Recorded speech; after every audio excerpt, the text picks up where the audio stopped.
Welcome back to Cool Times Podcast. We talk all things cool about the cold storage construction industry. To my right, co-host, business life partner, Mrs. Jenna Free. I am also your host, Vince Free, and we have an amazing show with you guys.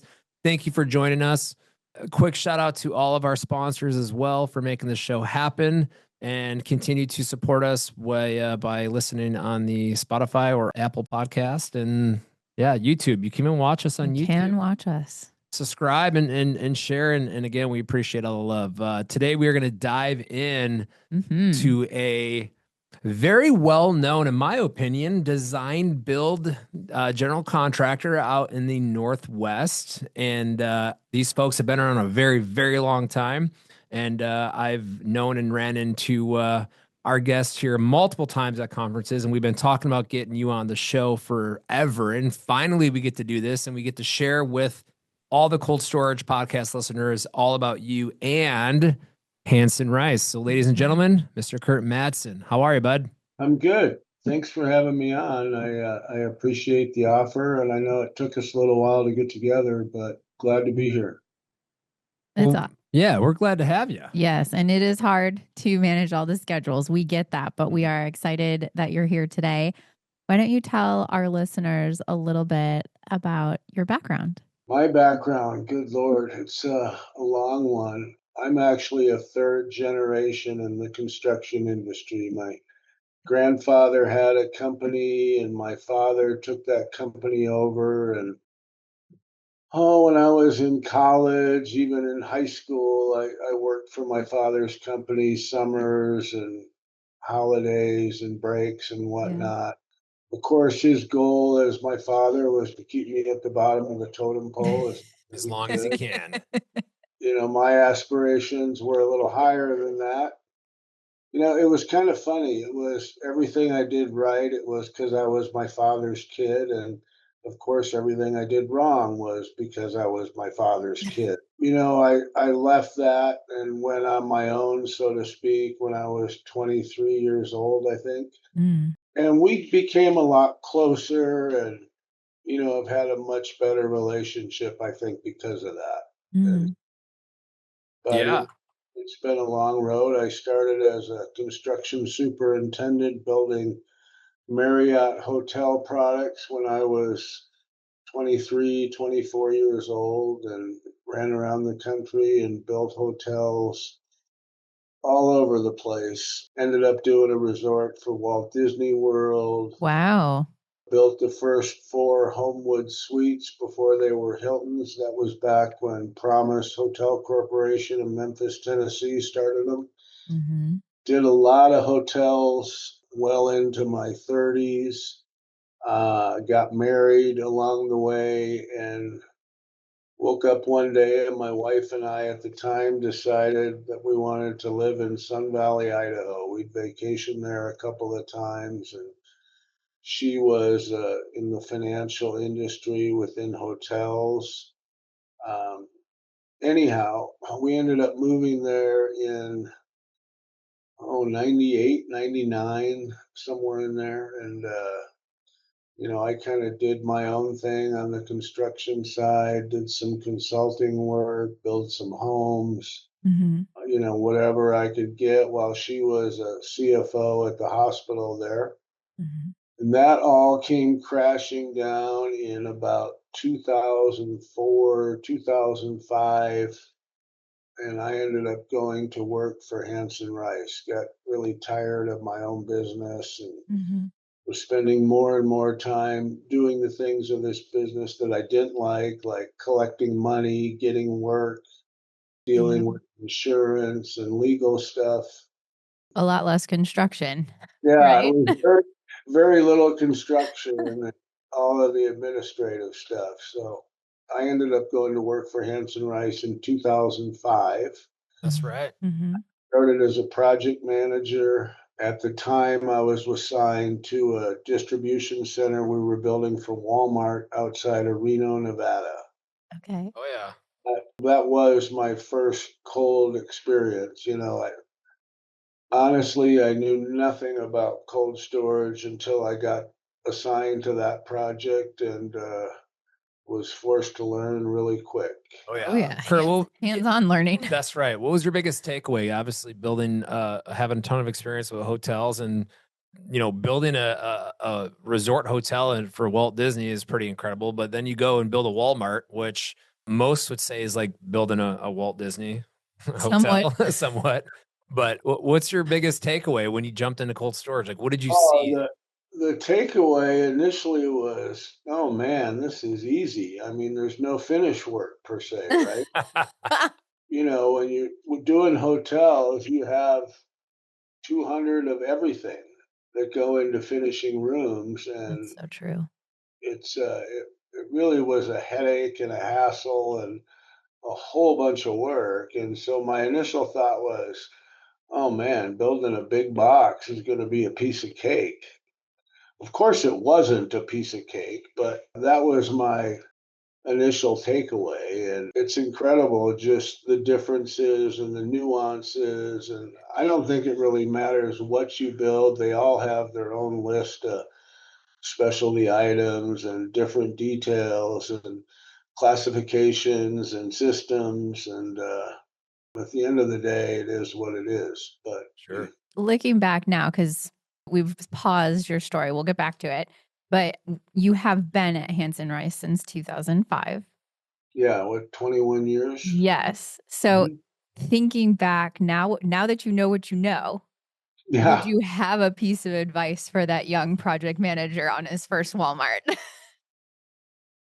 I was fortunate enough to have someone that grabbed onto me, and I don't know if mentor is the right word, but really kind of showed me some of the behind the scenes details and things to pay attention. And that was at the time our general superintendent. He's still here as our general superintendent, and his name is Amazing. Harry Farrar. He was very instrumental in my development and really showing me the ropes at a fast pace. And fortunately, I was a fast learner. Mm-hmm. I think that's important. Yeah, I mean, I would call that a mentor. I mean, Yeah. at the end of the day, we all had those growing up, being Yeah. first in cold storage and in the industry. We always have a first something, and we always have someone that guides us and along the way. And then you just continue to learn and climb because you ended up being vice president of operations, and then now currently you're vice president of cold storage and distribution. So congrats on climbing the ranks at Hansen Rice, and that's a Well, that's a heck of thanks. a career. It's been a long road, and it's been a good road. And, I don't think there's much I would change if I had the opportunity to go back and do so. Mhm. Was there something when you were making this shift in 2005, was there something about Hansen Rice that stood out to you that you were like, yeah, that sounds like a great company to work for. I want to try them out. I was in Sun Valley. Hanson Rice is in Nampa, Idaho, which is just outside of Boise, just west of Boise. Okay. And I had never heard of them. I didn't know anything about them. And the irony of that is, I had driven by projects that they had built, really what a small world it is. But Right. at the time, they were gracious enough to offer me a job, and I jumped all over it. So So what's kept you there for 21 years? That's right. that's that's a good question. And clearly for me, it's the people that I'm associated with, and the culture of the company is terrific. And I can't imagine being anywhere else. I love that. Yeah, and I know you're active in a lot of the national industry, conferences and trade shows, and I haven't seen you in a while. Every time a show is coming up, you're like, you email and text me, you're like, oh, I'm not going to be at this one right now. I mean, you're busy. You're busy. So, I got to go to all of them. Matt Rivenbark. I think you've met Matt. Has yep. joined us, and he's my director, and he predominantly does the trade shows, and I just go to a couple that need additional support or my presence or whatever. I enjoy them. I just Mm-hmm. unfortunately just don't have the luxury of attending all of them. That's Well, right. there's a lot. There's a lot. Yeah, maybe. There's a lot. So let's talk Hansen Rice for a minute and let our listeners learn a little bit more about Hansen Rice. y'all nationwide contractor? Are you specific to one area? Do you just perform better in? I guess tell us a little bit more about Hansen Rice. Well, we are first and foremost a design build general contractor. Mm-hmm. And I say that because, the majority of our projects are projects that we design and then go ahead and build.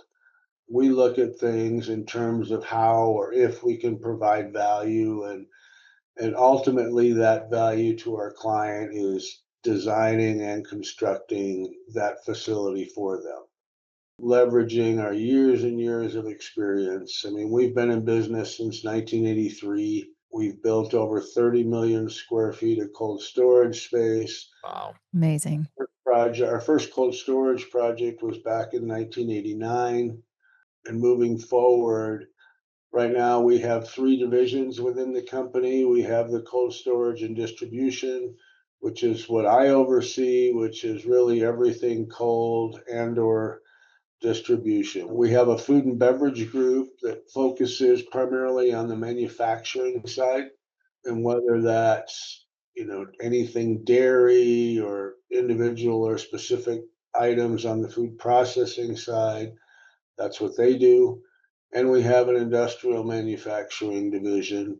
They do a lot of engineered wood product construction. We're doing a big tissue plant in Duluth, Minnesota right now, as well as a lot of stuff in the Southeast, which seems to be where the majority of that engineered product work is. Sure. Okay, so nationwide. Yes, we're nationwide. We're licensed in every state that requires licensing. We have not worked in Hawaii, or I think Delaware is the only other state we haven't worked in. Wow. Oh, look at that. That's a lot. Do you guys have in-house design then? Yes, we do in-house architectural design, and we sub out MEP stuff. I mean, ideally, the MEP piece that we sub out is more or less a bridging document or an initial design, and then we'll go design, build, construction. After that, we sub out structural engineering as well. Got it. And then as far as in the field trades, are there any self-performing trades that Hansen Rice does? We self-perform steel erection. We self-perform really the entire vapor envelope. We can't maintain that business to do all of our work. Mm-hmm. And so we utilize partners, other subcontractors now, probably for the majority of our work. Since you do look outside sometimes for assistance, what do you look for when you're partnering with a subcontracting team or something? Like what's important for Hansen Rice and for you and your team when you're seeking outside help, being people who have self-performed a lot? Like, I imagine there's some high expectations and standards that you want to ensure are followed through on. Well, it's reputational first and foremost. I Okay. mean, we're tasked with delivering a building to a client, and doing so. Really, 85% of our work right now, and has been for years, is for repeat clients. That's And amazing. It's awesome. we can't Congrats. we can't maintain that if we're delivering faulty product or Right. behind schedule. And so really, first and foremost, it's reputational. It's what are these firms doing? What have they done? And have they been on budget and on time? Mm-hmm. Right now Important we key factors. right now we use Compass as our pre-qualification Smart. tool. Mm-hmm. And we've had others in the past, but it's a detailed qualification process that really focuses on what firms have done in the past and what they're capable of doing. I mean, the last thing we want to do is take a $20 million firm and give them $100 million project type thing. And Yeah. That makes because sense. Yeah. if they don't succeed, we don't succeed. Mm-hmm. Yeah. It's got to be a mutual relationship there, really, and that's the difference between a partner, which we call, as opposed to just a subcontractor. I mean, Mm-hmm. that subcontractor mentality is, we'll never use you again, unless, of course, you're low. and Ah, uh, and yeah. so it's really hard to do work on that premise as opposed to building relationships with programs and partners and looking at it long term. Hmm. Hmm. Absolutely. And babe, you love Compass, don't you? You're doing all our You know prequals. exactly how detailed that is. You probably know much more about it than I do. So Kurt, we share an office and she's like looking at him, she's like, I do not want to do Compass prequels anymore. I'm over it. I love, like, I get it. I get why it's so important, but Yeah. it is so detailed. Oh yeah. And they don't let you upload things. Like, I was like, I have all of this. I've already yeah, prepared it in this beautiful document, and they won't let you I upload just it. send him hair samples. I had to give him my DNA. No, it's good though. I mean, it's yeah. You never want to step on a rake, as I say, right? And overcommit to anything on any size job, right? Well, That's and you have to think about it this way too. The people who are willing to put that information out there, sure. complete it to the extent that it is required. Like, those are the people that follow through. oh Hmm. yeah, So yeah. those are And, the people Yeah. that you're going to want to build that relationship with, that well, you're and going to that's want to where it partner with. starts. I mean, we've have over the years we've had several people that has just kind of half-assed the process or not want to participate in the process, and just have an expectation that will use their bid if they don't pre-qual, and it's really tough to do that. Sometimes you get in a jam, as you all know, but we really try to only use qualified numbers because every time we don't, it just creates a bottleneck or a jam or a frustration down the road that typically doesn't work out too well. Mm. I think you want to know, this is kind of what I was hearing you say earlier. You want to know that the people that you're partnering with understand that there's a mutual goal, right? Yeah, Not just, I'm going to come in, do my scope, peace out, I'm done. Like, no, I want to come in, I want to make sure this is done right. I want to make sure it's prepped for who's ever got to, tie into whatever I'm doing, that the project, that mutual goal is met. right. People who are Absolutely. thorough do that. Yeah, and I like that you said partner over a subcontractor too, because the things that we do and the people we buy from, we're not just going off the streets and buying the lowest dollar figure ever, and then okay, you're one and done, you're low. It's really finding that partnership that you can work with and have mutual understanding of each other and help each other out along the way. Because honestly, in this industry and in cold storage specifically, you need that. And Kurt, this is a very small world. I Mm. mean, Oh, everybody knows tiny. everybody.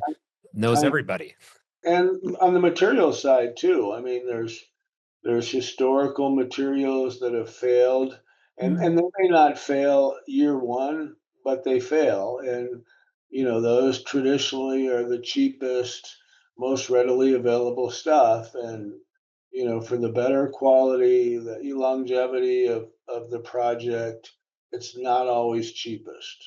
Mm. Yeah. And speaking of cold storage and your history getting in after the Walmart deal, okay, now you're a project manager, you're in the weeds, you're doing cold storage, you roll into operational role with Enhanced Rights, you're moving up the ladder. So you've seen a lot of cold storage projects, more importantly, the evolution. Mm. Where do you see cold storage evolution going in the next 5 years? You know, It's interesting you say that because I've been kicking that around in my head, obviously getting ready for this. And there's very little in terms of evolution as opposed to other industries, other trades. It seems like we've had similar details for quite some time on the design side. Panels are panels, concrete slabs are concrete slabs, under slab insulation, vapor barrier. The thing that has really evolved more than anything have been the actual refrigeration systems. Mm. I mean, 20 years ago, it was ammonia, maybe Freon in a small facility, and that was it.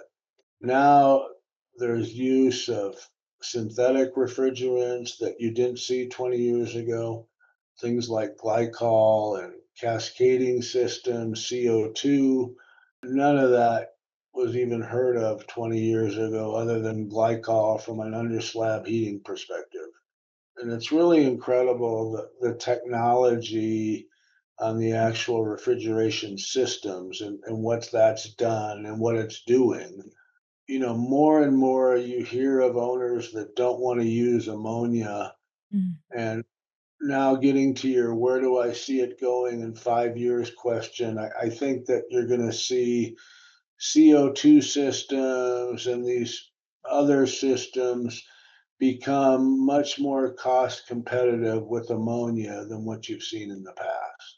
Traditionally, they have been more money, sometimes a lot more money, and I think you're going to see that gap narrow.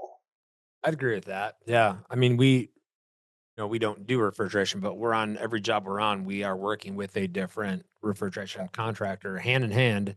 Whether we're building them IMP ductwork or not, we still coordinate with them and we see what systems go in. We get to go see which systems work better than others in regards to pull down, maintaining. We get to hear feedback from clients about the system installed. So, I mean, I've seen a lot of it. Interesting how a lot of companies are moving the needle right now on refrigerating large warehouses and using package systems and getting rid of engine rooms. And I mean, it's definitely interesting to see where this is going to go the next 5 years. Yeah, and I think AI is going to be part of that as well. We're trying to be on the cutting edge of AI and we're using it across the board, and it's really incredible from whether you're developing a proposal or a schedule or anything else you can think of. AI is playing more and more a part in that these days, and um, the ones that aren't using it are going to get left behind pretty quickly. Oh, that's right. Yeah, we hear 100%. that a lot. Yeah, Mm-hmm. absolutely. It's extremely overwhelming, like Yeah, understanding all it can do. And probably 99% of the listeners on this call right now are probably just using it from like an advanced Google search standpoint. You know what I mean? Well, And that's a comfort. Like it that's the is. like dipping your toes in, That's right? right. And there's Makes nothing sense. wrong with that. You have to, crawl before you walk, right? yeah. And and and it's so, even seeing what's being put out there, it's so easy to see what people it's so easy to see the what we call AI slop, right?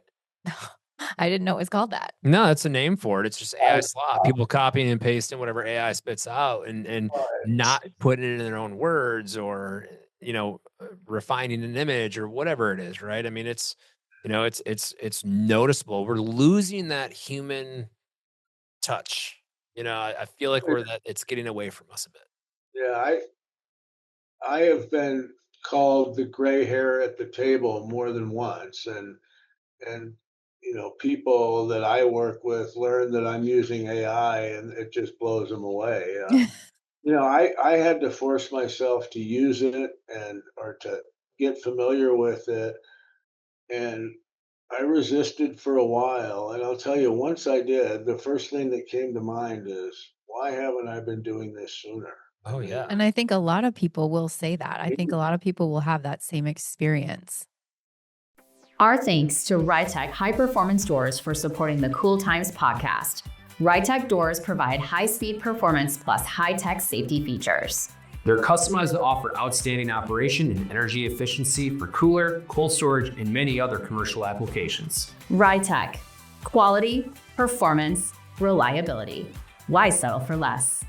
the other thing that I think is going to change in the next 5 years is the amount of or the use of automation Mhm. in cold space. That seems to be becoming more and more popular, and then you throw in the employment concerns or struggles, and again, efficiency and that kind of thing.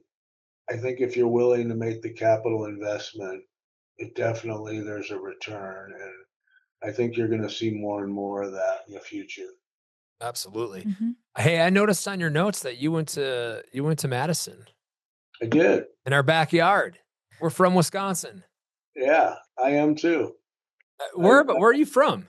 I grew up on a farm about 40 miles north of Madison outside of Portage. Sure.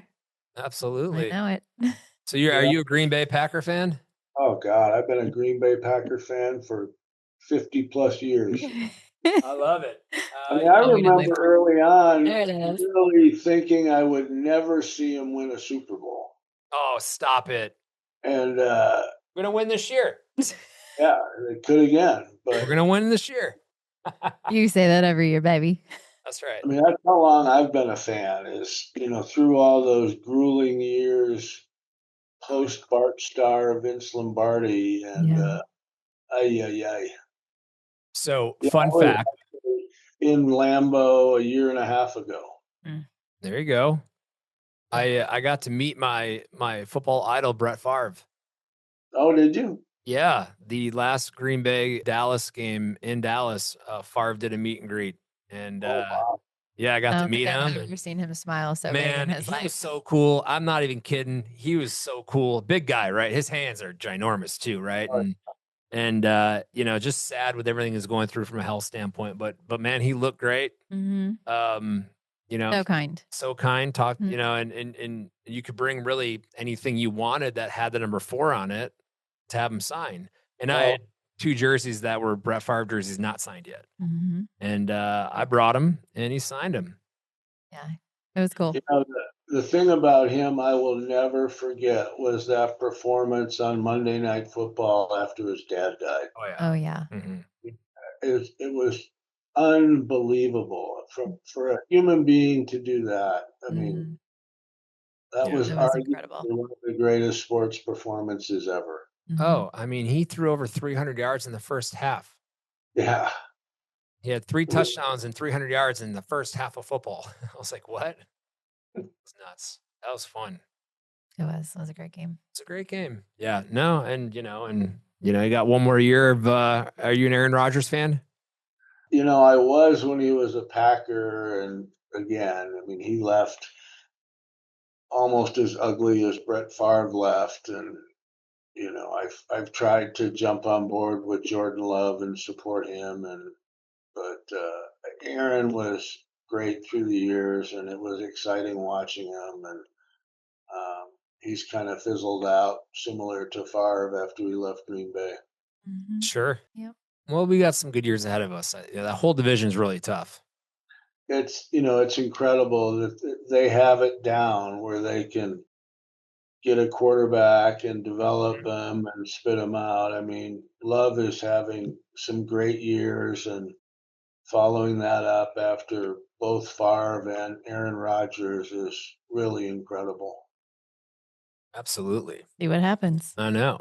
Mm-hmm. I want to ask you some random fun questions about cold storage and facilities, and because you've been in it. So, do you have it? And I don't mean to hurt anyone's feelings or our sponsors on the show, but it's time we get a little raw here. All right. Oh. Do you have a favorite high-speed door that you like? I've always liked Rytech. Okay. That's kind of been the industry standard and the go-to product. So, Sure. Mm-hmm. Absolutely. What about a hard panel door? Do you have a favorite hard panel door? I don't. I mean, we've used a bunch, and I don't really have a favorite. Whichever one lasts. Yeah. How about whichever one seals up well, good on an exterior building? How's that sound? Those I really like the ones that can get hit by a forklift and then snap out of the track and then snap back in and operate just fine. Fair. That's right. Those Yeah. are something. They're worth Yeah. their weight in gold. They are. Yeah. Mhm. Used to sell those way back in the day. Sure did, baby. That's right.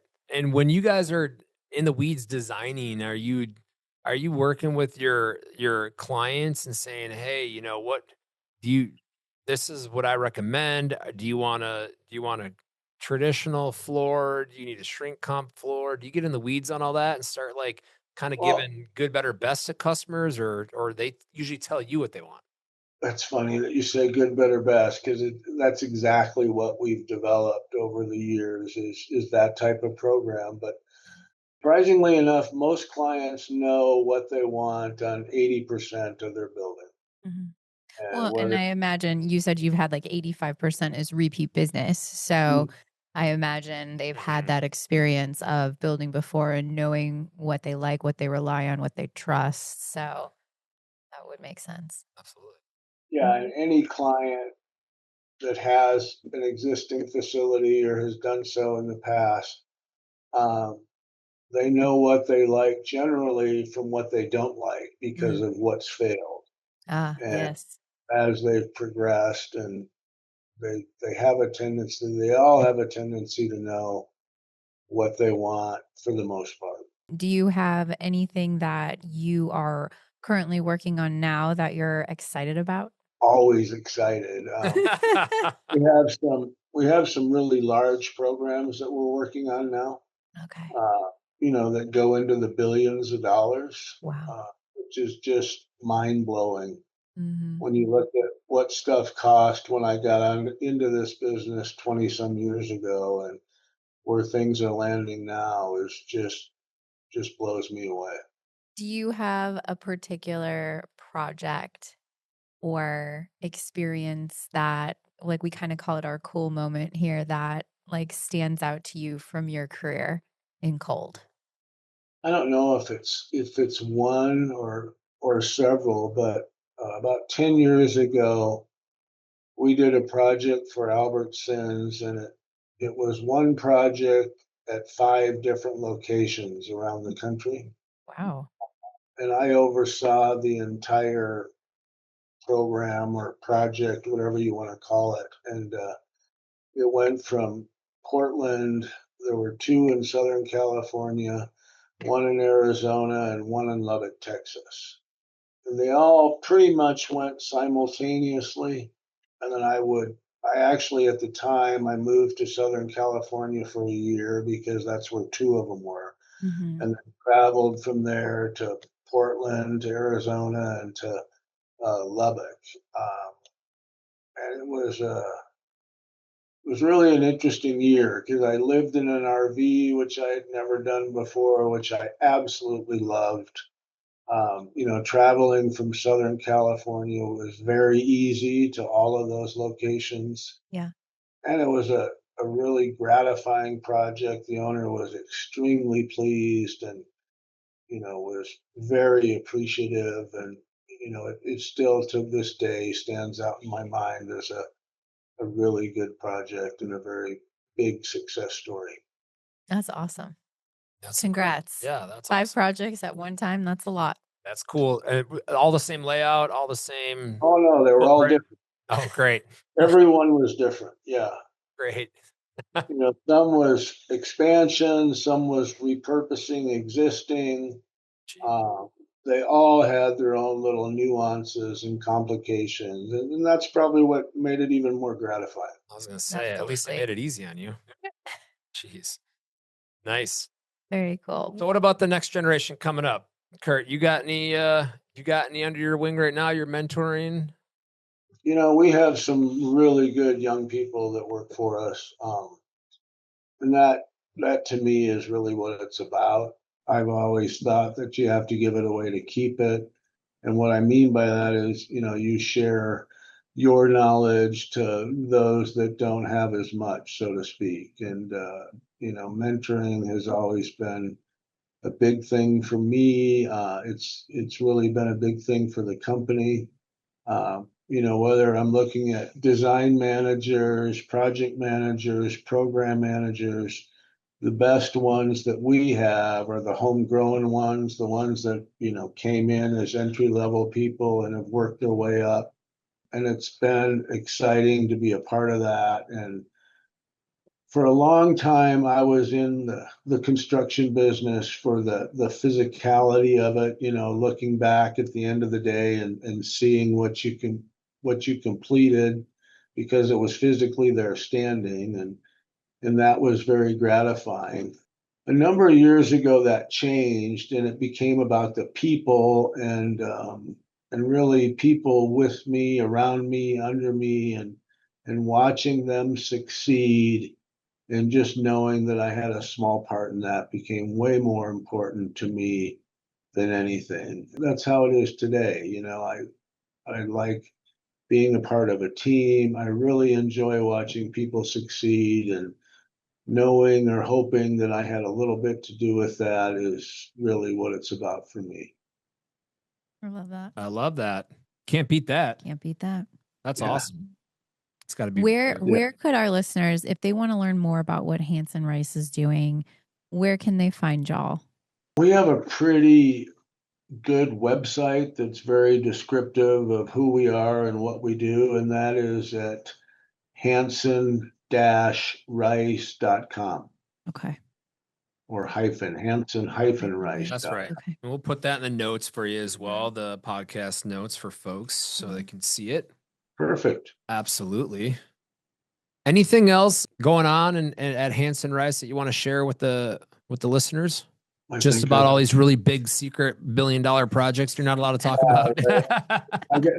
Some of that I got to keep close to the vest. We understand. No, but we're excited for y'all. I want to go to the next portion of the show, which is my favorite, where I get to ask you this or that questions and we get to learn more about you. How's that sound? Great. All right.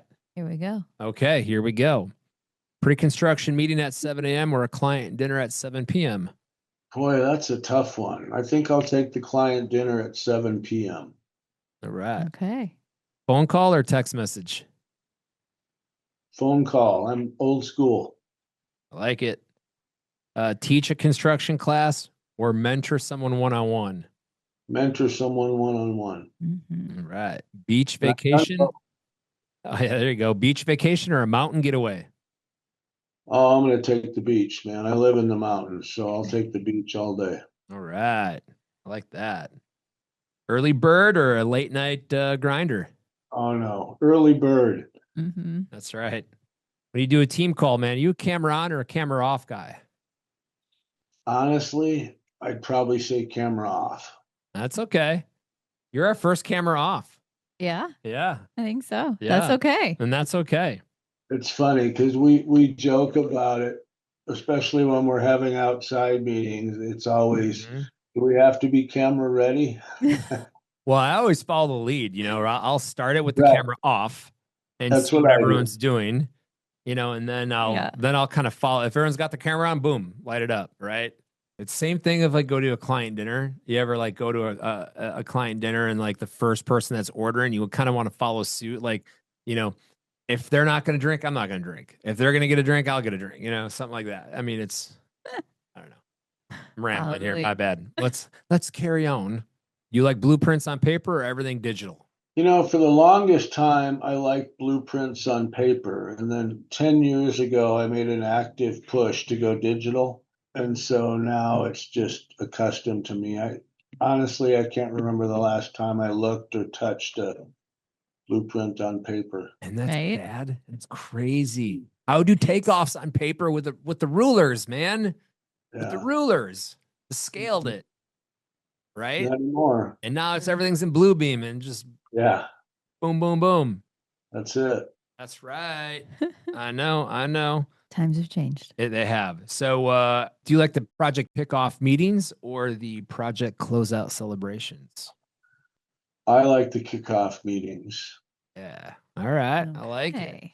And this one's not a this or that question, but we're going to get to know you a little bit here. If you could give a TED Talk on anything at all, random topic, any TED Talk you want, what would it be?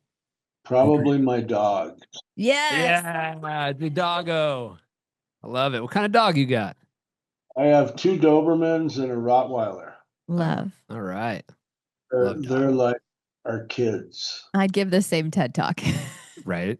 Kurt, sometimes I tell people, man, we just don't deserve dogs. No. We just don't. I mean, they're everything. Yeah. I have 3 that are like people to us, and they look at you and kick their head one way, or they just love the heck out of you. It's really a blessing. It is. It is 100%. hands down. All right, final question. Are we on the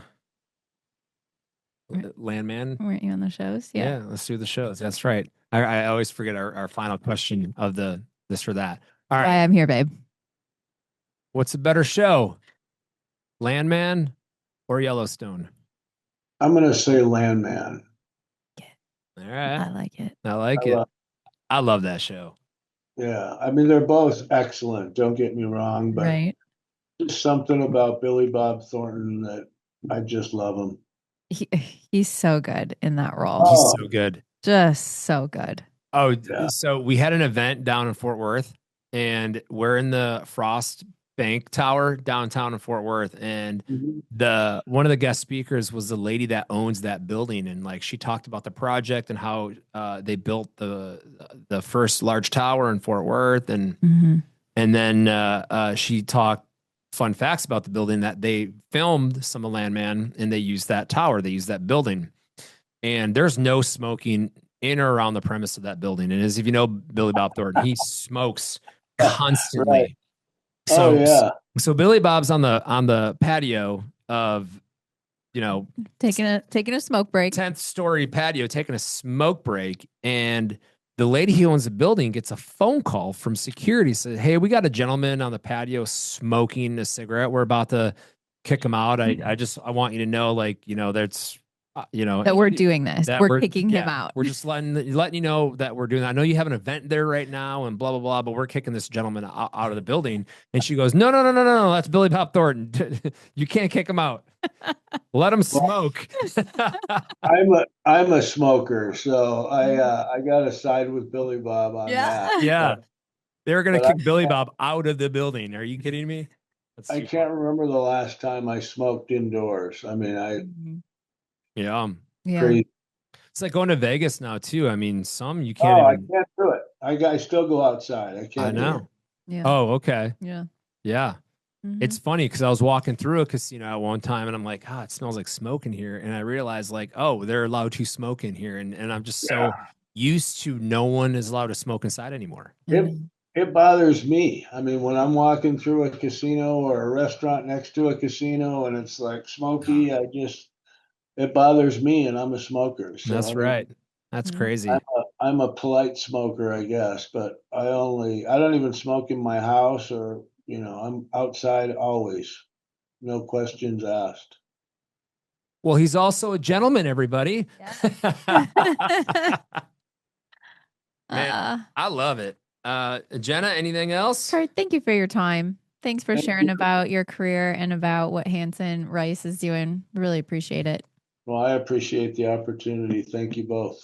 Yeah, thank you. And again, all our listeners, thank you. You guys make the show so worth it, and continue giving us the emails and messages about the show and text messages, the ones you liked, even the ones you don't like, you just let us know. We'll fix it.